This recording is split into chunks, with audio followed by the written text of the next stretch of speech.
টিফিনের পয়সা বাঁচিয়ে তৈরি করেছে 2 ফুটের মৃন্ময় মূর্তি। রায়গঞ্জের পশ্চিম বীরনগরে ছোট্ট অভ্রনীল তৈরি করেছে ছোট্ট দুর্গা। তার এই উৎসাহ এবং প্রতিভাকে সহযোগিতা করেছে অভ্রনীলের পরিবারও। করোনার কারণে এবার রায়গঞ্জ শহরে পুজো সেভাবে হচ্ছে না।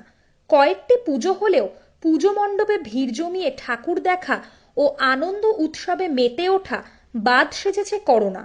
তাই এবছর পুজোর আনন্দ উপভোগ করতে নিজের বাড়িতেই দুর্গা প্রতিমা তৈরি করে দুর্গোৎসবে মেতে উঠেছে রায়গঞ্জ শহরের পশ্চিম বীরনগরের বাসিন্দা রায়গঞ্জ করোনেশন হাই স্কুলের নবম শ্রেণীর ছাত্র অভ্রনীল সাহা।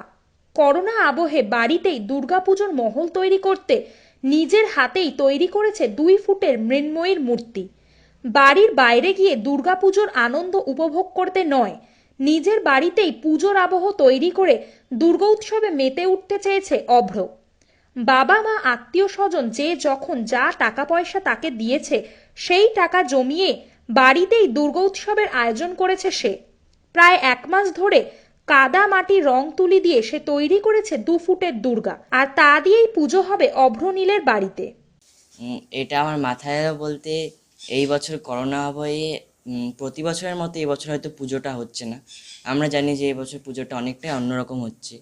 তাছাড়াও ছোটোবেলা থেকে আমি টুকটাক বানাতাম, তবে এই বছর মাথায় এলো যে করোনা আবহে তো বেশিরভাগ আমরা বাইরে ঠাকুর দেখতে যাব না, তো বাড়িতে যদি আমার বানানোর প্রতিমাটা থাকে তাহলে একটা পুজো পুজো ভাব মনে হয়। তাছাড়া পুজোর আগে এই করোনা আবহে আমরা সবাই বাড়িতেই আছি অনলাইন ক্লাসের পাশাপাশি। পুজোর আগে এই প্রতিমা তৈরি করার যে ব্যস্ততা সেটাতে একটা আলাদাই আনন্দ আসে এবং খুব ভালো লাগে সেটার জন্য।